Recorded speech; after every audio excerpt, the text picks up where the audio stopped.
Ladies and gentlemen, boys and girls, welcome back. Apologies for the delays, but now we're back underway. Quarter-final match between Agilitas and No Wards.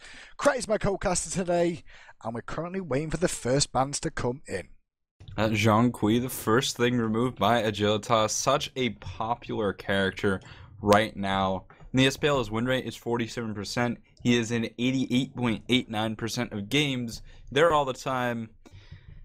And honestly, like 47% is close enough to 50%. He's just sort of in a good spot right now. Really, for the first time in Jean Kui's history. Cirquet going to be banned away along with hi-rez. No words have the last ban, and then we go into picks. Yep, last ban coming through, then it's going to be over to Agilitas for their first option. Well, New War on the table still at the moment. No Wards could ban that one away, but that would leave Mercury up as well, correct? So, going to be an interesting decision what No Wards choose to do here. They're going to ban away Janus, which leaves New War and Mercury available. You know, funny thing about hi-rez, he's actually 2 for 9 in the SPL, not having a very good win rate, but still very potent, can carry games, so maybe that's just luck of the draw. Mercury for the first pick is very strong as well. Nuwa, a character that is doing pretty well. Big participation, 50% win rate, 3 out of 6. Anubis hover, I want to see it. I don't think we will. No, I highly doubt we'll see Anubis, especially as, you know, your first 2 picks of the game picking Anubis. There's quite a few things that could deal with him quite well, so not a surprise to see that being switched over to Loki instead. So Loki can jungle, can go in the solo, have seen him run in the duo lane a couple of times. We'll see what No Wards choose to do with him, but it seems that in the challenger scene here, correct, we see quite a lot of Loki picked or banned. Yeah, I mean, he is just, well, yesterday it was all bans, and today it's sort of all picks, really. But he's been a big factor. Now Agilitas continuing the picks, and so Geb definitely a good hover, and Freya. We haven't seen too much out of Freya today. We haven't, but I do feel like she is starting to rise back into the eyes of the players overall. People are starting to realise that she is a hyper carry in the late game, just like Mercury, but brings it from a magical source. Can be played in the hunter role, does jungle as well, and we've even seen the likes of Sayo trying it in the solo lane. Not to great effect, but it is, I guess, viable at some stages. I mean, when it comes down to with Freya, she isn't really good at any role. Like, she's not good at being a jungler or good at being a hunter. For hunters, for example, she's bad at killing towers whose only range for 5 seconds. In the jungle, her ganks are really more reliant on the mage than you might want, and she's not too great when getting pressured, not a great invader, and her clear's just, like, alright. It's not a role that she's really built around, unlike, say, Cirquet or Mercury.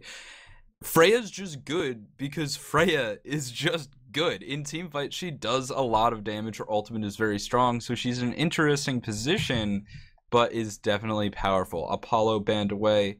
His global presence is unmatched in the role. Well, Vulcan also taken away by No Wards there, so they don't want to have to deal with that one.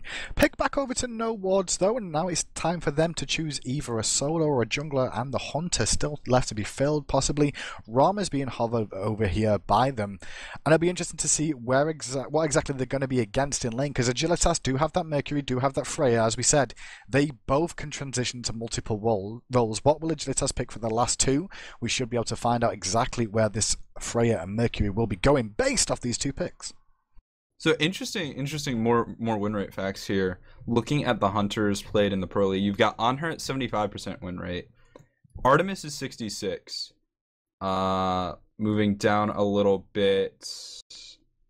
Rama is positive. He's above 50-50. Apollo is at about 60% win rate. All of the hunters have good win rates, except for Uller, who has 23%. So, like, I don't know how every hunter has a positive win rate. It just seems like if you pick a hunter, you're likely to win the game. Yeah, that's right. I mean, that's generally, I mean, hunters generally do have that. The reason you pick a hunter generally, Cret, is because you want someone to farm in the duo lane towards the late game, and at the late game stages, use that crit that comes online and the massive amount of damage you've been able to farm up thanks to your stacking items and start destroying people generally. But Agilitas in this case, they're not going to go for a natural hunter. It's going to be either Freya or Mercury filling that role in the duo lane alongside Geb. With Chuck and Isis there, I like their composition in terms of control with the Geb, with the Chuck, with the Isis. They provide enough CC that will allow the Mercury and Freya to really explode a lot of damage onto them. Well, either way, we'll see if those explosions will come through. Agilitas versus No Wards in the round of 8 of your Challenger Cup. Sorry for the delay getting this game started, guys. We're going to head into all the action in just a few minutes, so stay tuned for the continuation of the European Challenger Cup. Ladies and gentlemen, boys and girls, welcome back. This is Agilitas versus No Wards in the quarterfinals upper bracket. Agilitas going to be starting on the bottom side of the map, the left-hand side of your spectator UI. We're going to see Ataraxia playing Hunter Mercury. Pretty Prime's going to be in mid as Isis, Repicas in the jungle as Chuck, Confrey in the solo lane as Freya, and Kanye Life as Geb support. What have we got on the other side, Crap? On the other side, for No Wards, you've got Slaney playing your ADC Rama, Willem Vorenyi playing your solo lane, Nu Wa, Gnarl on mid lane, Agni Revel on jungle Loki, and Lennox on your support Athena. So, right off the bat, we're going to see the left-hand side, No Wards, Athena going deep to play some early wards down where possible. One, just covering the entrance to those left-hand mid-camps. And one down near the blue buff area. Everybody else playing very safe from No Wards. I guess they don't want a level 1 fight here, do No Wards? Yeah, I guess they really don't, but on the right-hand side, it looks like Agilitas might want to take that level 1 fight. They're grouping up, not going to find a catch, as they don't really... They've got the Spirit Ball and the Special Delivery, but they weren't grouped up to really get that going on and pull Nua out of position, but that would have been really, really nice if they could do it. I'm a little bit surprised by Confrey taking Freya into the solo lane and having Chuck jungle. Overall, Chuck's ganking potential. Generally, he's a farming jungler that looks towards the later stages of the game to really, you know, bring his meat forward and be the front line for his team. Putting him in the jungle, though, like his ganks aren't great, and Freya would be a little bit better afield than a Chuck in the jungle. Yeah, I mean, you know, the thing is that ganks aren't great, but the counter ganks are really good. If you can show up at the right time, drop the storm call, you can turn the engagement. That's very hard to do. I think it could suit Repicas's playstyle, and we'll see what he can do. But and I think Chuck will be very good against Loki as well. I think it's just up to Confrey to prove that he can play solo Freya and make it work up against a Nu Wa, and I think it's going to be tough. Well, both the solo laners a little bit late to the lane overall. It does take them a little bit while to bring down those blue buffs without having those extra hogs available there. Confrey not taking hog on that Freya for the time being. Looks like he's rushing the Fatalis nice and quick. Meanwhile, in the left-hand side, though, look at this early invade from Mercury and Geb. Going to steal away the back Harpies, then rotate towards mid lane, catch Agni out of position here, who dashes through the Path of Flames. Good decision from him not to hang around too much longer with Prime being there, but he's going to lose a little bit of experience in that middle lane. Right now, rotating over back to left, Ataraxia and Conley Life going to return and try and get their farm up. When it comes to Mercury ADC, he has very interesting transitions. Early on, it's about poke, trying to clear as best you can, and maybe setting up some kills with special delivery, but you don't really come online just yet. Once you start to get your crit with that golden bow, get the pen from your boots, and then build in your rage, well, that's when ADC Mercury can really become a little bit more potent. Pretty Prime playing Isis in the mid lane. One of these potent gods, as you can see him just continuing to push Agni back. During the early stages of the game, fantastic wave clear, and just continues to apply the pressure over and over again. And Pretty Prime, very experienced on this god. Sometimes he likes to pick up the blink as well for initiations on Isis, which isn't something you generally see too often. Yeah, you know, you really don't see, look for those initiations on Isis, but initiations on Isis? Initiations on Isis. Geb. That's true, but Prime does it sometimes. He will pick up the blink and go for the blink using the Spirit Ball. Stay with me, boy. It's been a long day. I missed the hypothetical. I I do love Blink on Isis for that initiation. I think blinking in, because the thing about Isis is if you can position it properly, being in the middle of the enemy team is actually really good for you. You have to play it right. It's very risky, but when you do, your opponents can get absolutely destroyed. And now we've got a gank and a counter gank on the left-hand lane. Loki's going to go invisible. Engage. Nice two-man taunt. It's all about Chalk at the right time. It seems like he might be able to get it. Kanye is rolling away, and Chalk walks up behind. Good Thunderstrike. Nice Torrent. Not going to get the damage he needs. Here comes Agni's here. This is a big amount of farm dropping Isis. Once again, the counter gank. I don't think it's going to do too much with Gnarl. They're not in the engagement. Interrupts the dash. That could be really good. Circle Compression drop. Lennox does not have a way out. First blood to Pretty Prime. Nice. A crazy fight overall. I mean, we saw both junglers go there. Neither of them really were level 5 just yet. Couldn't really put the damage down that was needed to secure a kill.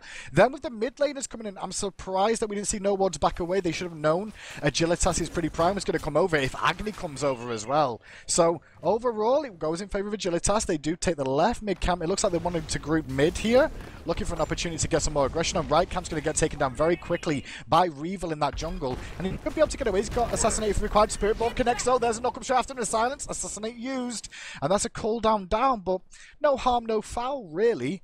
Overall, just the first blood paying dividends for Agilitas. I love the trade Cataclysm for Assassinate, because Cataclysm is definitely important for Geb. He wants to have that when he's ganking, but Shockwave is good enough. Loki without an Assassinate can't really gank at the level that he needs to start rolling, because you know, you can't just go ahead and clear either. Loki is not that great in the jungle when it comes to actually jungling, actually killing the camps. That's his big weakness. It's all about making the gold happen, the ganks, and getting rolling, getting a snowball. And when your Assassinate's blown, there's 90 seconds where you're not going to be able to do that. Big invade attempt on the speed buff. Circle of protection on the way back, but Freya's not here. Confrey just back, so... I mean, it's going to be a 3v3 right now with Loki coming in. They need to watch themselves Agilitas here. Spirit Ball comes out. Athena ultimate with Loki, though. Going to do some nice damage to Repik as he turns around with the silence, though. Applies some pressure back. Narrow's using the make it rain from behind, but meanwhile, Prime does bring down Revel, who overextended a little bit. Nuwa goes up. Pops a little bit of damage down, not enough to share, but Lennox trying to secure it on the backside though. Confrey starts to slow him down, and Confrey's going to get a kill. He was late to that fight. Double whoop! Can he find more? Gnarl says no, throws out the stun. The shield from Geb. Going to continue the chase. Spirit Ball over the wall, does a little bit overextended, did not connect, but still enough for Confrey to bring down the kill. Yeah, Confrey really doing a great job in the team fight, but the biggest thing was the peel from Pretty Prime for... I guess it was Chalk who was trying to run away. Lennox almost securing that kill. Assassinate onto Pretty Prime. Can he stay alive? Nice Spirit Ball trying to run away, but he's really slow. Doesn't have what he needs to get out. That Thoth Rush is actually, I gotta say, I don't like it at all. Revel now going to try and escape. Kanye Life coming around, and it looks like Revel is going to be able to assassinate. Confrey? Gonna find out. Nuwa in the jungle. Meanwhile, the Cataclysm goes out from Kanye Life. Not enough to secure it. Taunt back from Lennox. But there's no follow-up from that one. So Lennox just mainly peeling there for the Loki. 4-1 though after that crazy engagement for Agilitas. Sets himself up with a 1,200 gold lead. 2,000 experience lead right now. And it's not bad from realistically correct. The team that has less gank potential, I'd say, during the early stages with a Chak jungle. Yeah, definitely, but they're taking fights and not ganks, and that is really what Chalk is good at. When you're just going to brawl, Chalk jungle is very effective because he's able to show up and really do his stuff. A few interesting mistakes there. Revel hogging when in stealth, kind of forgot that Hog now takes you out of stealth. So it was very close. Kanye Life cataclysmed, but didn't have the follow-up to get the kill. And then Pretty Prime gets taken down, and honestly, this Thoth Rush... I really don't like it on Isis because, first of all, she's kind of frontline, so I feel like Warlock Sash is just kind of more important. But second of all, Thoth Rush isn't good unless you're Al Kwang because the stacks, you don't need those stacks early. They're not that, the stacks aren't that big of a deal. So Pen Boots into Thoth is actually going to be a stronger early game and stronger mid game. I guess he's looking towards the mana situation that he does have. I mean, you know, overall Isis does use a lot of mana of her abilities to clear and things, and being able to stay in the fights longer and continue spamming abilities. I guess that's the only way I can see it, you know, looking at it overall. Yeah, I mean, you know, maybe you just didn't do the math because everyone's like, yeah, stacks are important, but on Thoth, people don't realize that they're actually not. It's 22 magic power over 75 stacks, which is Not very good. But either way, Pretty Prime really does know ISIS. Kanye Life on the left-hand side, roaming around trying to ward. Ataraxia is doing well in the long lane. Yeah, well, Lennox could get caught out near this Gold Fury here. Spirit Ball not going to land thanks to the charge away from Lennox. Kanye Life still looking for an option round on this left-hand side. They're trying to just position around the Gold Fury. Sentry Ward going to be cleared out by him here, and nicely done so. So he's going to secure that buff. Actually, the ward stands for now, or does it? Nope. It doesn't stand. I'm lying. There's two wards right on top of each other, supposedly. So, for now, you can see Agilitas still looking to pick a fight. Are they going to try and bait out a Gold Fury here? I'm not sure. Kanye's looking for something. He's going to blink in. Cataclysm. Lennox is the one who's in trouble. Need the body block big. Special delivery's going to land. Lennox still trying to get that charge up, but there's a silence. And Lennox could not get away from the damage. And now Slaney gets caught out and punched in the back of the neck. Pretty Prime, though.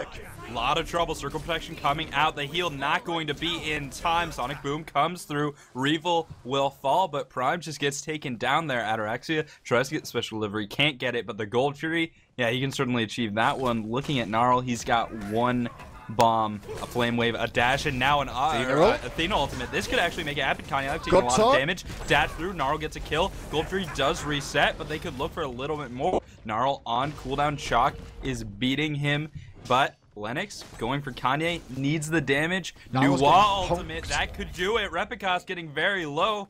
Kanye will fall, and Repicas is going to be able to back off. Well, now they can go for a Gold Fury here overall. This is a good opportunity for no wards to get the turnaround on this. There is a ward giving vision right now, though, in favor of Agilitas. They'll notice his Prime's coming back, but he's going to have to take on 4 members. Lennox is very low. He should not be tanking this now. Slaney takes the aggro. If Prime can find a good Spirit Ball, this could go either way overall. Prime's going to try and force a reset by just showing his face here right now.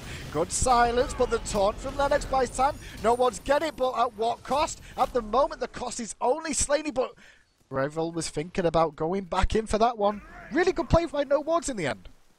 Yeah, I mean, they lost someone getting that Gold Fury, but they got the Gold Fury. They tied up the gold. They are still behind in experience.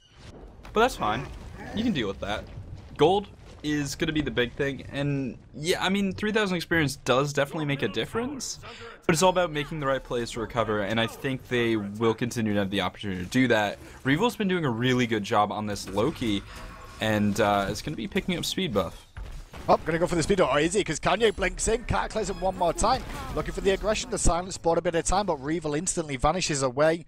Disengage happens. Speed buff did go in favor of Loki, so that engagement from Agilitas, they're looking to constantly fight here, correct? Yeah, they are really looking to get aggressive. Honestly, both teams are. They're just constantly looking to fight. They're not afraid, just trying to make stuff happen. But let's talk about the late game. Mercury Freya? Yeah, I mean, that's all we need to say, really. I think Agilitas is going to have the advantage, especially with the Isis ults, if they're on point. But, Nuwa and Agni, that's a lot of AoE. I mean, Rama I would consider a hyper carry along the terms of Mercury as well. I think he's one of the best hunters late game, just like Artemis in terms of raw damage that he can put out, but he does require your auto attacks. And because he can penetrate through walls and through multiple people, he can put out a lot of damage there. It could be close late game, I guess. Yeah, well, it could be. We'll see what happens. Confrey gets assassinated. It's the power of Loki, but Repgas is trying to turn around, and Nuwa doesn't really have a good way out. Able to get up in the air. No, not quite. Charge up on the ultimate just too long, and Athena ultimate will be down. Revel now turning on Repicas, but the rotation from Agni could help, except Repicas is kind of tanky. He is still a chalk, and he might be going for chin size here. Will be 1,000 gold off 3 minutes. I think at this point it's worth the wait. Yeah, possibly would be. Meanwhile, checking in with Ataraxia, he's 1-1-3 right now on this Mercury. Has his golden bow online. Looks like he's gone for crit over advancing his boots just yet.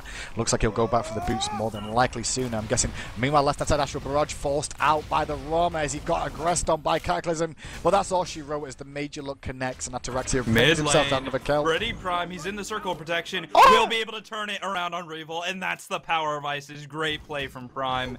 And honestly, I didn't think it would do that much damage. I did not expect that much damage out of it. I think no wards didn't either, because I'm pretty sure Agni could have dashed in and flame waved. Yeah, I'm pretty sure they just wanted to give the kill over to the Loki there. Didn't pay off. Left-hand side, though, thanks to that kill on the duo, Ataraxia and Kanye Life steal away the red buff, and now Naro needs to watch his positioning here. Going to use the Path of Flames to get back to Tower. Repicas, though, considering coming round for an opportunity here. I don't know if there really is one. Path of Flames is down, but how much pressure can he really put out right now? Sonic Boom being channeled, they're considering going for this. I mean, honestly, Chalk in the jungle at this point in the game just sort of operates like a tumbleweed. He rolls from one side of the map to the other, and when he sees an opponent, he just sort of throws an axe and keeps going. Yeah. It's funny more than anything, but he's just really farming and waiting to get more online. Now sitting at 1,400 gold, that's 1 minute until chin size. There's a counter over his head, and honestly, the time to get them is rough. The timer's rough. Pretty Prime doing a lot of damage onto Revel. Will be able to knock him down to 200 health, but now Prime getting turned on with the bombs. Kanyev can knock back Gnarl and stop the follow-up, but a big rotation in from Agilitas. Spirit Ball will connect. Nice taunt onto Confrey, but taunting Freya hurts no matter who you are. Gnarl in a lot of trouble. Freya ultimate should secure this kill. Nice and easy to confirm. Great job. Still a group up in mid. Mercury's hanging around at the back looking for a Sonic Boom. Rama considering rotating in here. Needs to watch his position. He doesn't want to rotate around that corner into 4 of them. Pretty Prime though. The rest of Agilitas looking to push onto this mid tower. Mid tower's already below half HP, and all it takes is just one good CC and they can look for a double pick here. There's a blinking Cataclysm. The aggression is on, and there goes New War. Meanwhile, Revel comes in looking to pick up Prime with the Assassinate, but eats the Circle of Protection again. Circle Protection is just so strong when you can pop it at the right time. But speaking of strong, Rama pushing a tower with that pick me up. Might be able to get it, but the big rotation coming in will recall, but not in time. Knows he's in trouble. Mercury's in the area, gonna try and fight. Sonic Boom comes in, damage from the auto attacks up in the air. Can he get a kill? You do anything. He's not getting out of this one alive. Special delivery, Ataraxia finds the kill. Gold Fury comes up soon, less than 5. Does come up very, very soon. Meanwhile, we're going to see Comfrey find mid lane. Agony forcing the Path of Flames out. That's going to be on cooldown for the next few seconds as the Gold Fury is begun. Lennox looking for an opportunity. There's a ward down from Agilitas. They know this is coming in. Comfrey's on zoning duty here, looking to slow down. But there goes Lennox. He goes for the taunt. He gets it, but he gets evaporated. Big bombs coming out from Gnarl, though, and he picks up Kanye in trade. The Gold Fury, it looked like it went over in favor of Agilitas as the cleanup crew continues. 3 members trying to limp away on very low health. Can Loki get close enough? Don't think he can. Low health, but not low enough. It was nearly a deicide. Unfortunately, new ultimate was used in the fight and cannot be used again after the fight, because that would be crazy. But that really is it not strong enough already, crap? Please. Yeah. Well. Is it not strong enough already? It's not that good defensively. I mean, how many times have we seen Willem Van Orange just try and go up in the air? That's true. And get knocked back down. So Nua's not having a good time staying alive, and that's going to affect her ability to try and scale up for the later stages of the game. Farming wise right now, you can see Rama trying to farm out this right side, going to get picked up by Comfrey, though the whoop lands, and now the autos are raining down. Williams trying to rotate in on Nuwa, but the ultimate comes out. Astral Barrage buys in time with the Athena. Well, Comfrey's going to watch himself now. He has no form of escape. Can Lennox get a good taunt off? Is he going to dive? Well, he doesn't know about the rotation on the backside as Prime comes in with the silence, the Spirit Ball to the face. The Circle of Protection explodes in, and now Lennox goes down as well to the Wingo since Kanye blinks in, and the Assassinate forced on Loki. On the left-hand side, Agni gonna dash, and you know, Prime, honestly, you know when people build Assassin Fenrir and they're just like, I'm gonna brutalize, and if you don't interrupt me, I'll kill you? That's what Pretty Prime is doing with Isis. Yeah. Revel in a lot of trouble. Spirit Ball connects, half of his health chunked out. Prime gets the kill. Nice and quick. Right tower will fall. Mercury in the left-hand lane, split pushing. Probably gonna take the inner tower here. Mercury is just so good at killing those towers. Now, granted, he actually prioritized Rage over Penetration Boots. He's got no pen on those towers. They're going to have a lot of protections. Up, tier 2 town, the right going to be started up. The whoop forced onto Agony, forcing out the beads already. He's trying to defend, but he needs to watch himself as Repicat's going to try and zone him as they look to bring down this tier 2 tower. Lennox going to rotate round the back, but he's just going to find the tier 2 tower has already fallen. And Agilitas just starting to put full control and pressure on this map now. Let me just press tab really quick. Pretty Prime currently sitting at 234 magic power at the 17-minute mark, which is absolutely outstanding. And remember, he's got 2,400 gold floating, trying to farm out that Tahuti, which will be online within the next minute, certainly before he, well, certainly as he recalls. You have to buy it in base. So that's what he's trying to go for. That's going to give him another nice big chunk of magic power, and Prime is just trying to do as much damage, or stack as much damage as he can. That's going to be enough. He's going to return to base, still has the red buff on. I want to see it tick up 234 up to 442. So Agilitas in a commanding lead right about now. I mean, realistically, they can 1v1 any one of them, any member of the opposition team. It's down to no wards now to try and find the right opportunities to engage. Ward up, play safe, defend the towers they've got, and look for an opportunity to get a pick. I don't think they should look to teamfight whatsoever here, Crack, because if they do, it's probably going to go the same way we've seen it go the last few times. I love Isis. And Isis's team fight is so strong. When you use that circle protection in the right way, and you know, Prime has landed it more often than he hasn't, which is incredibly impressive. Blink in, interrupts the dash. Once again, beads used from Gnarl Spirit Ball will not connect. But that dash interrupt and the beads being down for just the cost of a blink, yeah, that's Fire Giant. And with circle protection, how do you contest? It reduces the damage they take. It's a big burst. It heals people, and there is a defined battlefield. Well, two mages both zoning, and as the melee men would do their business with the Fire Giant. Comfrey turns back round, follows out a couple of pulses. There's an Astral Barrage, as you can see. Agni tries to rain down some fire. Those snipes do not connect. Ataraxia in a bit of trouble there on the front line, but Prime protects him. Circle of Protection secures one. Lennox does bring down Ataraxia in trade, though. Repicas chasing after that Ram on the backside, bringing him down. Meanwhile, the Raid of Firelines on Prime, but the Silence going to buy him enough time for his Spirit Ball. Not long enough, as the mages coming out from no one, starting to trade this one back, but Comfrey's still alive on the back with Repicas on the front. Gonna secure the deicide for Agilitas. Two members alive. They're going to get some free time, about 20 seconds minimum, to be able to try and bring down the last of these tier 2 towers. You know, you want to know something disgusting, Hindu Man? The auto attack damage from Chalk right now, based on his item build alone, and I guess his level, not accounting for the Fire Giant buff that he does have, is actually more auto attack DPS than Rom, because of the chin size timing. The moment you finish chin size, you're probably the strongest character in the game. Up. Agilitas in a great position now. Two members going to have the Fire Giant to take away the speed buff. 19 minutes in. Gold, ridiculous 10,000 ahead. 21,000 experience ahead. This is the quarterfinals game. Agilitas looking to get themselves into the final one more time. Because, you know, they won last week as well, Cret. So they are the ones in a commanding position here. They're expected to win this one. And they're coming out and doing it in a decent fashion overall. They had a few early mistakes at the Gold Fury where we saw No Wards manage to, you know, bring it back just because of the over-aggression. But then after that, he just slowly continued to go in their favor. And so what I loved about Agilitas right there with the Fire Giants, they did it on a timing. Sort of like StarCraft. You get your 1-1, your 2-2, and like, alright, let's push in their base and fight. Agilitas did that with their Sov finishing, their Chin Size finishing, and their Tahuti finishing. That is such a big damage boost on those items and the defense boost on the Sovereignty when you combine it with the Ice Assault. It's actually incredible. Great Storm Call coming in. Gonna just do damage onto Lennox and sticking to him. Nice with that sprint. Confrey's gonna pick up. Gnarl Spirit Ball comes through, will not connect. Nuwa up in the air, but could land in the circle protection. Pretty Prime gets good damage, and now it's Rom caught out. Confrey on the backside taking damage from Loki, but he already had a stone shield on. Slaney getting turned on. Revel getting destroyed. Surrender vote is out. Pretty Prime lands the 3-pointer, and now this Phoenix is going to die. Downtown. And now the Phoenix going to be backdoor Kanye Life, able to tag that one up as Storm with his shield available to him as well.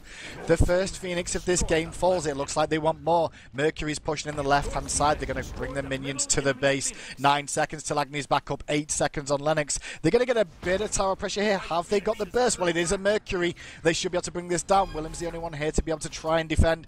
Can't do much as the Spirit Ball does the zoning. And are they going to look for the fast end? Ataraxia needs to watch his position in here. 2 bombs down from Agni, only 1 going to be remaining now as the pulse fire comes out from Comfrey and the minions start hitting the Titan. And it looks like Agilitas is just going to back off for now. The other thing is, like, Prime, because he has so much magic power, is actually doing really good damage to Phoenixes right now. An Obsidian Shard would, of course, increase that, but it doesn't need to be increased. He is sitting at 400 magic power, so that's... He's going to be hitting for 135 auto attacks, something like that. And then with the protections, so he's maybe hitting Phoenixes for 70. As a mage, That's a lot. That is a ton of damage coming out from Prime on his autos going into the Chronos pendant. So he's going to be able to use his control abilities more often, refresh them more efficiently with the beads, so he can double CC people. And the thing about Isis is she does have some problems with diminishing returns, and to Prime's credit, I haven't seen any 1-second storm calls, which is the problem with Isis, that you apply so much diminishing returns that your shot can't do anything. But she's so good at the back end of the fight after diminished returns are stacked up to just pump out crowd control. And yeah, it lasts for a second, but sometimes that's all you need. Second is a lifetime in the game of Smite right now. They're going to channel down this right-hand side. Look to end the blinking from Kanye with the Cataclysm. The Spirit Ball connects as the Path of Flame tries to rage on. They're going to pick him up with Replicas going in. Astral Barrage used. He's looking for the snipes to try and defend this final Phoenix. Doesn't find it though, as he slowly gets chipped down pretty prime with the Wing Gust, zoning most of them out. Spirit Ball deep down onto Willem. He's going to take to the sky to try and buy himself some time, but still going to fall down to Replicas one more time. The fire minions pour into the base, and by the looks of it, we're going to see Loki try and get a consolation kill here. Still can't find it. Replica stands strong, and the team of Agilitas look to end this one out and move themselves on to the semi-finals. Now, they're having some trouble with the Titan right now, but it will reset to minions. It will eventually die. Agilitas able to have a commanding performance, take the game, and in the semifinals, we will see them. Have you seen the brackets, man? hi-rez? Do you know if we have their rivals yet? And Zeros versus Agilitas is the semi-final round there. Potato Boys still waiting on their opposition. It'll either be Upcoming Stars, who finished third last week, or Laser Unicorns, who we tuned into earlier, who took on Final Impact. And we were talking about how good they actually looked with just, a few small mistakes they made overall. Maybe, maybe they've just corrected those after that first game, and they could potentially be against Potato Boys. But they're still currently up against Upcoming Stars, so that should probably be a really good game between those two. We'll be back though, guys, with the next round as soon as the next semi-final bracket is available. Probably with the Potato Boys, maybe not, maybe so. We'll see you soon anyway. Potato Boys. Potato Boys.